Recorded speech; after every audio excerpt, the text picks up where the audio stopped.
sallallahu alayhi wa sallam said, بُعِثْتُ أَنَا وَالسَّاعَةِ كَهَاتَيْنِ. I was sent forth along with the hour like this, meaning the time between the advent and the hour is not a long time. And for us, once we die, khalas. It's not like you have to live until the day of recompense for you to believe in it, for you to see it. Once we die, we're there already. We are at the first stages of that.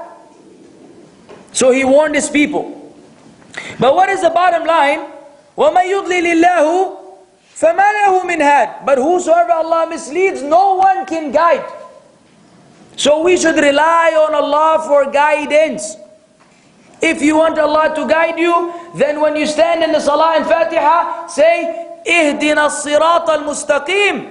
While we feel it, mean it, intend it. Sincerely. We sincerely ask Allah for hidayah, because without hidayah, we're nothing. And one of us feels special. You may start to feel special, I may start to feel special, mashallah, Muslim, alhamdulillah, miya miya, ya akhi. If Allah wants to change that overnight, who's going to protect you? And when we transgress, and we continue to follow our desires, then we will be deprived of that protection from Allah. This is why there's a jihad, now the jihad. This is jihadun nafs and jihadun shaitan until we meet Allah. Until you meet Allah, you have to struggle. إِنَّكَ كَادِحٌ إِلَى رَبِّكَ كَدْحًا فَمُلَاقِيهِ. There's a lot of struggle and effort that has to be done. Doesn't happen while you're lying down on your back, enjoying yourself. There's something that we have to put forth. Sometimes we have to go by the sunnah in this fashion. So one of the traps of the shaitan is this idea.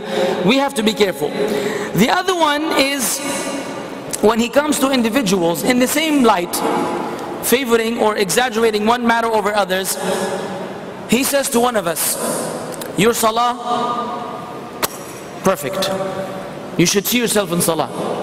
Stand there with khushu', you look in the place of prostration, mashallah. Brother, no matter how much you sin, ma fi mushkila. This is the satanic fatwa. Don't worry, because salah, is hasanat. Then he will give you another fatwa. He will tell you, inna al-hasanati yudhibna as-sayyi'at. The good deeds will erase the bad deeds. And then أولئك يبدل الله سيئاتهم حسنات. He will give you all the ayat to make us feel that no problem, you can continue to sin as long as your salah is good, no problem. This is exaggerating one matter over the others. If our salah was really good, what will happen? What does Allah say in the Quran? Inna salata tanha anil fahsha'i wal munkar. If that salah was really that good with khushu', it would have prevented us from this kind of evil and this abhorrent act.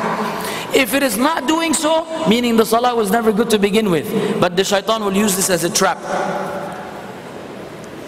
Okay, barakallah feek. The second misconception or trap he has is, you're a nice guy.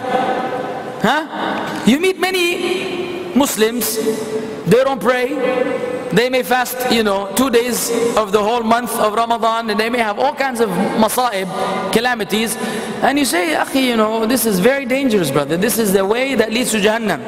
He says, yes, but I'm very nice with people. I don't steal from anyone, I don't disrespect anyone, I don't take the rights of anyone. Okay, and so the shaitan justifies that it's okay to abandon the rights of Allah provided that you are a nice guy. And that is incorrect. If that was an effective tool, then the nicest person ever was who? The Prophet ﷺ. So why was he praying until his feet would swell if being nice was sufficient to dissolve you or to absolve you, of the responsibility of ibadah?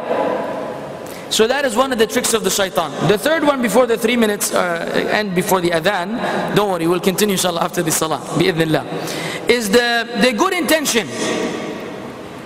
I have good intentions, my niyyah is good, and so all kinds of evil is committed by the good niyyah. I remember in one of the lectures, I was telling the brothers earlier in India, during the Q&A session, sorry we won't have one now, a brother said, brother, I have a girlfriend and I know it's haram, but I'm afraid to break her heart.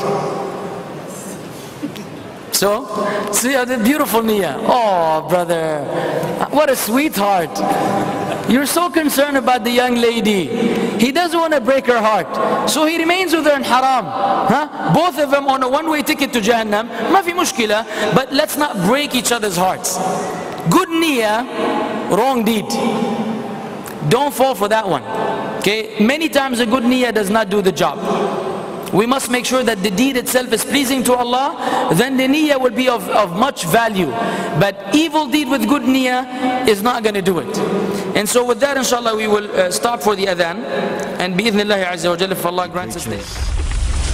That will be the day of the thumping, the striking, the greatest catastrophe, the great calamity. That will be the day